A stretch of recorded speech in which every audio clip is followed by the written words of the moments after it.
Hi everyone, my name is Seth with Amazing Gates, and today we'll go over how to program your SM24 4-button visor clip remote to your AG900 operating system.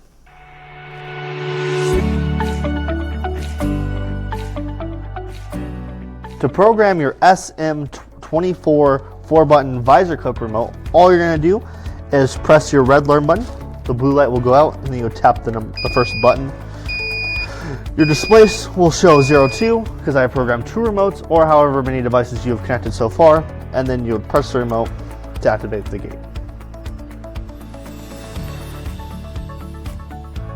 For any further questions, please visit our website in the description below.